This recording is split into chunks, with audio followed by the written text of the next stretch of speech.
Dobro jutro, tukaj je Valentin, ura je 20:07.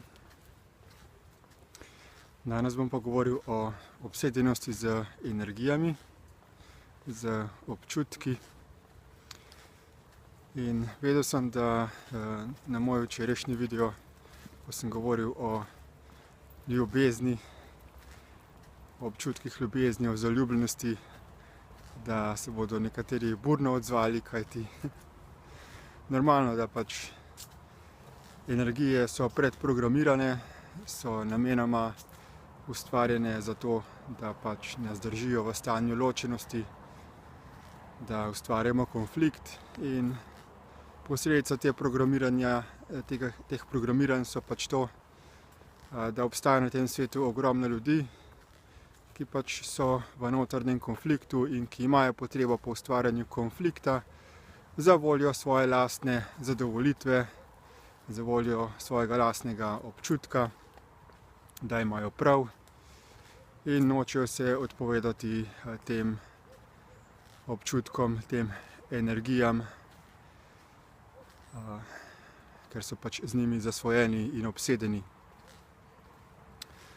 Torej, če raziščemo še malčkam bolj v globino, da malčkam bolj ozavestimo posledice energije in primerjavo z življenjem.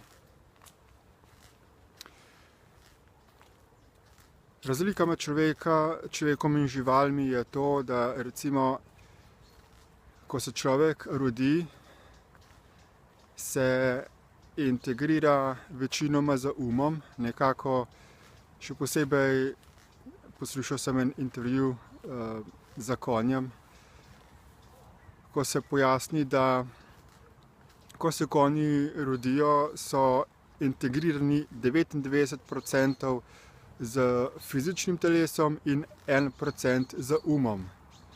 Ljudje smo pa ob rojstvu integrirani 99% z umom in samo 1% z fizičnim. In posledično konj, takoj ko se rodi, je takoj v polnem zavedanju svojega fizičnega telesa, je v stanju skoraj popolne enosti,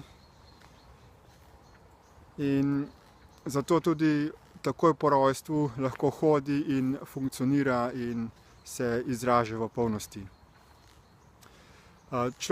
Človeški otrok, ko se pa rodi, je pa ob rojstvu popolnoma nemočen, popolnoma nesposoben, popolnoma brez zavedanja, in potem šele skozi leta in leta proučevanja, raziskovanja se gradi njegova zavest in končno postane neko več ali manj funkcionalno bitje, ki pa je še vedno zelo ujeto v Ljudje smo pač najbolj ujeti v od vseh živih bitij in posledično smo najbolj uničevalna vrsta živih bitij na tem svetu.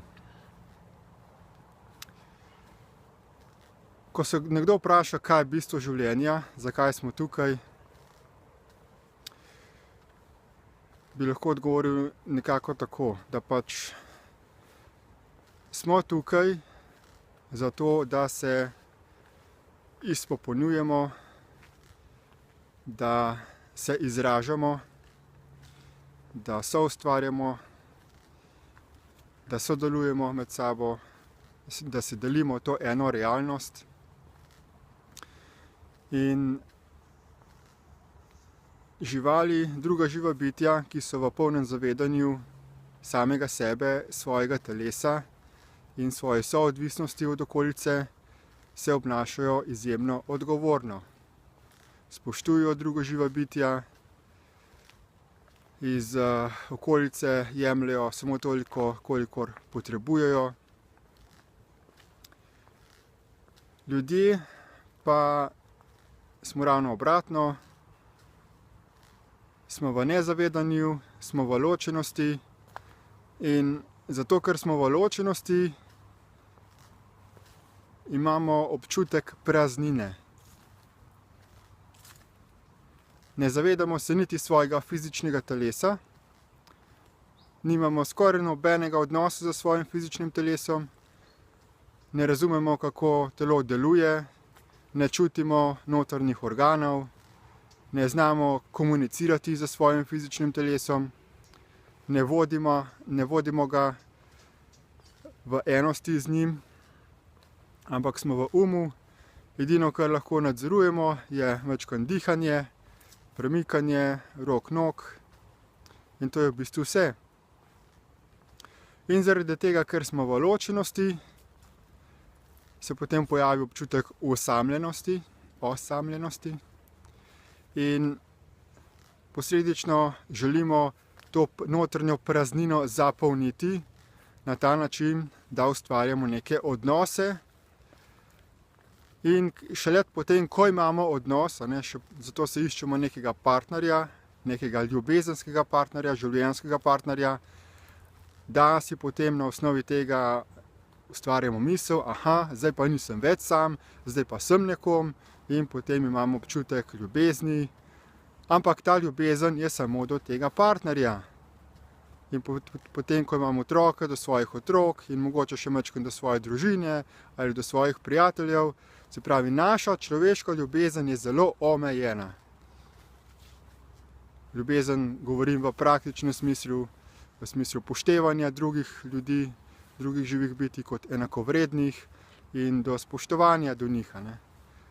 Zato, ko nekoga srečamo, smo stalno v strahu. Ne vemo, kaj ta človek je, ga ne poznamo in vse ljudi, ko jih srečamo, jih imamo najprej za sovražnike, ker seveda nismo zmožni razumeti, spoznati, videti v njih, v globino njih kot živih bitij, takoj v prvem trenutku, tako kot to lahko storijo živali, ampak potrebujemo dalj časa, da spoznavamo tega človeka in potem šele lahko rečemo, ti pa nisi sovražnik, s tabo bom pa prijatelj. Torej, človek je v ločenosti, ker je v umu in potrebujemo energije, občutkov, zato da potem čutimo nekaj tistemu, kar rečemo življenje. Ampak to ni življenje, energije niso življenje. Življenje je tukaj, mi smo življenje, mi kot živo bitje, fizično telo je živo in če smo v zavedanju svojega fizičnega telesa in svojega diha in smo tukaj, potem smo življenje. Potem se zavedamo, da smo tukaj, da smo živi in ne potrebujemo ničesar za to, da bi bili živi, da bi se počutili izpolnjenega, ker ne čutimo praznine. Torej, bistvo kvalitetnih medsebojnih odnosov je najprej osvobajanje od lastnega občutka ločenosti od samega sebe, od svojega fizičnega telesa, osvobajanje od tega občutka praznine, pomanjkanja, osamljenosti, ki nas sili v ustvarjanje nekih ozkoglednih odnosov samo z določenimi ljudmi. In predlagam, da si rajši ustvarjamo enakovredne in enakopravne odnose z vsemi živimi bitji, da posledično smo sposobni upoštevati, spoštovati druge in na ta način bomo vsi lahko tukaj na tem svetu živeli v miru, izobilju in sožitju. Vabim vas, da si pogledate povezave pod tem posnetkom za boljše razumevanje tega in nasvidenje jutri.